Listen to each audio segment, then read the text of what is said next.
When it comes to cooking meals, drying clothes, heating water, and my home, nothing beats natural gas from CenterPoint Energy. It's my most affordable energy option. It costs less to use than electricity, propane, and heating oil. So if you already have natural gas, keep it. If you're replacing an appliance, choose it. Natural gas, your best choice. Safe and affordable, rest assured. For more on the benefits of a natural gas home, visit centerpointenergy.com/natural gas benefits. CenterPoint Energy, always there.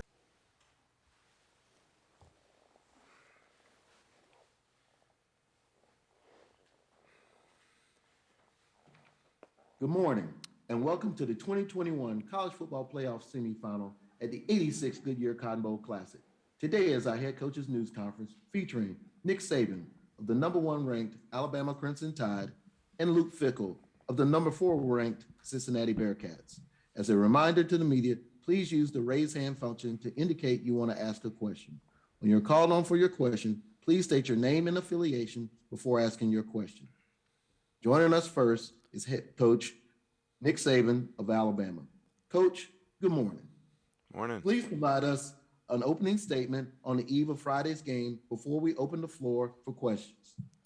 Well, we certainly appreciate, the opportunity to be involved in the Cotton Bowl here. I'd like to thank all the people of the Goodyear Cotton Bowl for all that they've done to create a lot of positive hospitality.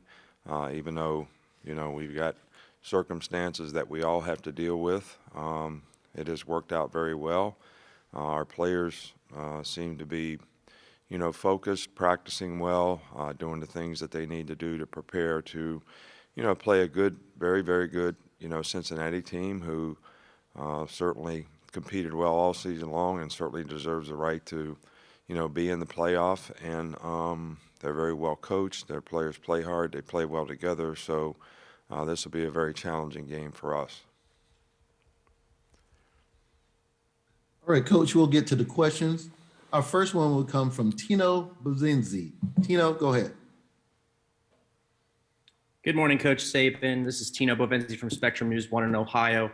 I wanted to ask you about Coach Fickell and what he's been able to build in Cincinnati. You know a thing or two about building a program into something successful as he's working to do. How impressed are you with what he's been able to do at Cincinnati to get to this point? And I'll have a follow-up for you as well. Well, I'm extremely impressed. I've always had a lot of respect and admiration for, Luke when he was a defensive coordinator. I think he's done a fantastic job of building a program. And I think, the indication of that, not knowing, sort of the internal parts of it is, when you look at what's happening on the field, the way their players play, the way they compete, the discipline that they have, it's a very structured organization that's creating a lot of value and teaching a lot of people what they need to do to be successful. And, that's something that we always have a tremendous amount of respect and admiration for. They obviously have a lot of really good players, so they've done a good job of, attracting, good talent, which is, always an important part of having a good team. But those good players are also being developed in a very positive way to help them be successful. Yeah, of course. And I wanted to ask you about your ties to Ohio. Obviously, it goes back quite a ways. And I want to get to how did that really make you into the coach that you are today? You've had such a long coaching career, but that's kind of where you were. I don't want to say formed as a coach, but if you could. No, I think you're probably right about that. I played at Kent State. I started my coaching career at Kent State. I always recruited Ohio, mostly Northeast Ohio, Akron, Canton, Youngstown, Cleveland. For years and years and years when I was at Michigan State, coached at Ohio State, coached the Cleveland Browns for 4 years with Bill Belichick. So, there was a time when we lived in Ohio and spent so much time there that we sort of felt like we were more residents of Ohio than we were of West Virginia in terms of where we were from. And certainly professionally, if not true personally, a lot of things that helped me grow and develop as a coach, happened in Ohio with all the experiences that we had. Don James was an instrumental part in getting me started in coaching, and certainly learned a tremendous amount from him and Earl Bruce and Bill Belichick. So the experiences that I had as a coach in Ohio, really helped mold me philosophically into a lot of things that we believe in and that we try to implement in our program. Coach, your next question is going to come from Aaron Suttles from The Athletic. Hey, Coach. Aaron Suttles from The Athletic. Given what we saw from the offensive line against Georgia, playing maybe their most consistent game of the year, how have they built on that? And when you got two solid players at one position like Seth and Darian, how difficult is the decision is that to who starts come game time? Well, I think we, play the player that we feel gives us the best opportunity to win versus the matchup that we have. Some of that, guys have to be physically ready to play in terms of being 100%. That sometimes, plays into it. But there's always difficult decisions to make when it comes to personnel. Everybody wants to play. And I think as a coach, you just try to, make the decision based on who you feel will give you the best chance to win based on, practice, preparation, and, how they've historically performed, as a player. So I think it is a challenge, for our offensive line. It was a challenge for them, in the SEC championship game against a very good front seven. They'll have a very similar challenge in this game. I know that I hear from a lot of the folks out there in the media that, the way to have a chance to beat us is to pressure the quarterback. So in many cases, it's important that the offensive line can do a good job of protecting the quarterback and not allowing that to happen so he does have a chance to operate. And we've been most successful when that's been the case. So this is a very challenging game for them. Coach, your next question is going to come from Taylor Kaufman. Good morning, Coach. Taylor Kaufman for CBS 42 out of Birmingham. Over the days since you guys have been here, have you noticed a growing sense of eagerness from your team to play this game? I'm sure they're just chomping at the bit to get out there, especially since they decided collectively to stay pretty isolated this week. Right. Well, I think, when you have this much time between games, when you start practicing way before Christmas, you're practicing, it seems like the game's a long way off. And then when you really finally arrive at the site, you say, wow, this is for real. It's coming up quickly. We have a regular week to go through. And the goal from a coach's standpoint, from our standpoint, is, to get the players, gaining a sense of urgency, a sense of focus, the closer they get to the game, and not having practiced so much they start getting bored with what they're doing, and I haven't seen that from our team. Coach, your next question is going to come from Jeff Spiegel from WBMA-TV. Nick, to follow up on what Taylor just asked, how important is it to, stay on task and have a routine when you approach a big game at a big venue like this? Yeah, well, I think that's the most important thing, keep the main thing, which is the game and how you play in the game. And you determine that by the choices you make, what you choose to ignore, whether it's something you hear in the media, whether it's how you played in the last game, past performance. None of that really matters in this game. It's how you look forward and focus on, what you need to do to be able to execute, do your job, be accountable to your teammates in this particular game. I think having the right mindset and the right focus is very important to being able to play well. Coach, your next question is going to come from Mike Rodak from AL.com. How have players like JoJo Earl and Jalen Armour-Davis gotten through the week health-wise, and have there been any new issues in terms of availability among players that have cropped up? I don't think there are any issues among players available. Jalen Armour-Davis has practiced some. We'll make a game time decision on whether he's able to play, and he'll certainly. He's a mature player, and he knows whether he can go out there and do his job, and JoJo Earl has practiced as well. So we'll make game time decisions on how much those guys are able to participate. Coach, your next question is going to come from Nick Kelly from the Tuscaloosa News. Hey, Nick, over the course of the season, obviously B-Rob got a chance to kind of take the lead back role when he started the year, but how have you seen him grow or really just become a leader for this team? B-Rob's had an outstanding year. I think that early on, having some success as a runner, having some success as a receiver, becoming a complete player at his position, very good third down back as well, really helped develop his confidence. And as he developed confidence, I think he played with more consistency, and I think he's had an outstanding year. So, we always ask these questions about how guys developed. I mean, the guy was a good player to start with. He got better, and that's the goal for every player. But he's had an outstanding year and been a great teammate and a leader for his group. Coach, your next question is going to come from Carrie Osep from WVTM TV. Good morning, Coach. Thanks for taking the time. Carrie Osep out of Birmingham. So you've been in these big games many times, and I can imagine that's one of the benefits as a coach. But there's always new guys experiencing this for the first time. So I'm curious to ask you, what have you learned from this team ahead of this particular playoff that's been different than any other? I don't know that there's anything different. We try to establish a routine with our players in terms of how we prepare them. And it's up to each individual player as to how focused, how important, what kind of choices and decisions that they want to make relative to how they're going to go out and compete and play in the game. In preparation, how they practice, how they prepare for the game, their focus, all those things, contribute to that.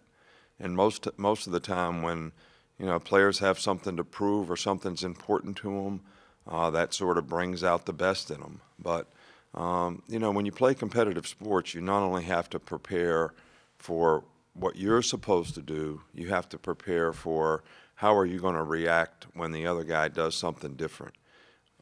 Very similar to a boxer, he's prepared to fight, he trained well for the fight, but he also has to respond to taking a punch. He also has to respond to having a bad round. So you also have to have, the mindset that you're going to, stay focused on what happens next, the next play, and your ability to overcome adversity when you play against good teams, because you're not going to win every single down, is very, very important in terms of, your mindset and your ability to stay focused and play with consistency. So you never really know. I can sit here and tell you that I can tell or can't tell. There's been games when I was concerned that we had the right mindset and went out and played well, and there's been games when I thought we were really ready to play and we didn't play very well. So you really never know until you get out there on the field and kind of start the game and see the look in their eye and how focused and how important it is for everybody to maintain intensity. Coach, your next question is going to come from Justin Williams from The Athletic. Hey, Coach. While game planning for Cincinnati, what areas do you see this team excelling, maybe compared to other opponents you've prepared for this season? I don't really compare any team to any other team, so that's not a fair question from that standpoint. But if you're asking me what I think of Cincinnati's team, I think they have an outstanding team. Offensively, the quarterback has done an outstanding job all year. They've got good skill players outside. They've got great balance to run and pass. They've got a good runner. Defensively, they're aggressive. They've got some good edge pass rushers. They got good cover people, especially the corners. They played really well defensively and like fourth in the country in points allowed. So, and it carries all over into special teams. They're sound, solid, well coached. I mean, this is a very good team. And I think as good a team as we played all year.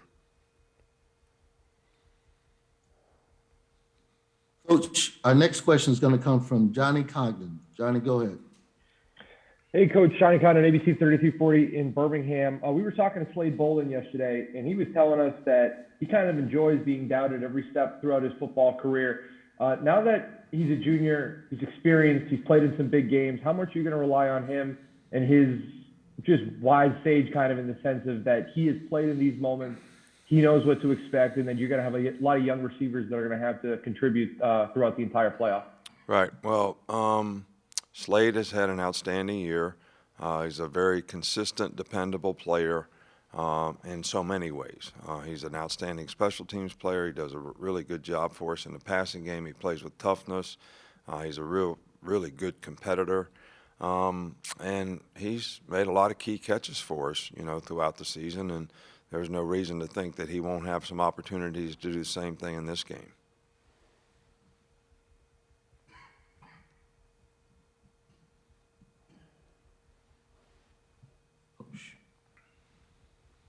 All right, Coach, your next question is going to come from, give me 1 second here, please. Is a follow-up from Tino Bovenzi. Hey there again, Coach. I wanted to ask you about Jamison Williams. Obviously, he played at Ohio State, and his transfer story is quite miraculous. How is that, his story in itself, along with the transfer portal in general, really kind of changed modern college football into what it is today, and how's that helped you guys really build this Alabama program as well? Well, I'm not going to get into the transfer portal and the things that it creates. I think there's some things that resiliency is really important to players having an opportunity to be successful. And I think when players stay in a program for 3 or 4 years and the opportunity that they wanted to create for themselves is not exactly what it turned out that they wanted it to be, the opportunity to go someplace else can be very beneficial. And I think JMO did that. And what was unique about it is we played against them in the championship game and thought he was a really, really good player. When we played against him a year ago, and then to see, him wanting to play maybe someplace else where he could be, I guess in his terms, more featured player, was certainly a very good addition, to our team. And we had, only 2 additions to our team. Both of them have been very positive additions and very helpful in creating some of the success that we've had this season. Coach, your next question is going to come from Ivan Mazel. Hey, Nick, your comments a couple of minutes ago about never really knowing what you're going to see from your team until what you see the look in their eye. Was this team unusual in terms of not finding its level of consistency until the SEC championship game? I mean, was it unusual in terms of finding the right buttons to push with these guys? Well, I think, it's always challenging when you come off of winning a championship for, players to have the same hunger to have a sense of urgency to prove something. I think this is sort of, a part of the human condition, that when you have success, you want to be rewarded, you want to relax, you can be a little complacent. So I don't think it was unusual from that standpoint. I think we sort of anticipate that, when we have a successful season and we're coming off a successful season. So, but because we were young, I think that took this team a little longer to maybe respond on a consistent basis like we wanted them to, because that sense of purpose is what keeps people focused on the task at hand. And when you start thinking about a lot of external factors and letting other things, sort of creep into it, you've heard me say before, it's what you choose to ignore sometimes that's just important to being successful is, what you choose to buy into and commit to. So, and I think it just took a while for us to get everybody on the right track. Was this a test of your patience? I don't have any patience, so anything that happens is a test of my patience, including sitting in this chair right now. Well, Coach, we just got a couple more questions and we'll let you get out of that chair. The next question comes from Carl Prather from WAFF. Hey, Nick, I wanted to ask about Bryce Young. And I know, from a media standpoint, the personal accolades that he's received throughout the year. But what have you seen from him in his progression as a player within your organization and program from when obviously you've recruited him and being in the program and waiting his proverbial turn and now this year being a leader and kind of just continuing to develop as a player throughout the year? Yeah, well, I think, he's got tremendous command of the offense, really understands the offense, can really help implement, things, whether it's protections, running plays, reading the defense, making fast, instinctive decisions as to where he throws the ball, and he throws it very accurately. And he has made steady progress in that throughout the year, but I think when, you play in games like this, you just want him to play his game. You don't want to compete against yourself. You don't have to feel like you got recognized with accolades, that you have something to prove. You don't. You just have to play your game. That's what got you here. That's what got you the recognition. And, Bryce is really solid from, a competitive psychological standpoint in terms of his demeanor. And I think that really helps our team from a poise standpoint, especially offensively. Coach, your final question is going to come from AP Stedham. AP, go ahead. AP Stedham of the HEP, AM and FM, Foley, Alabama. Coach, are there any updates on your special teams? And have you observed any uniqueness about the Cincinnati special teams? Cincinnati's got really good special teams. They pressure a lot of punts. They block more kicks than I think anybody in college football between punts and field goals. They do pressure a lot, so they do challenge you from that standpoint. They've got really good return players to be able to return the ball, kickoff return, punt return. They've got good specialists. Punter is very good. This is a really good team, and they're sound and solid, and they play hard on teams, and that's important. I think, as you go through the season and you lose players, I think where it starts to show up a little bit on your team is because some of your core special teams players become starters, and we try to not play our starters on any more than 2 special teams. It gets a little more challenging from a depth standpoint to be able to continue to create. It creates opportunities for other players, but they have to be able to go in there and execute with less experience than maybe some of the guys you had before. Well, Coach, thanks for joining us today, and good luck to your team. All right, thank you all. Appreciate what you do for college athletics and creating all the interest that you do. I think it's wonderful that we have a great sport and that you all promote it the way you do. So it's great for the players. Thanks so much.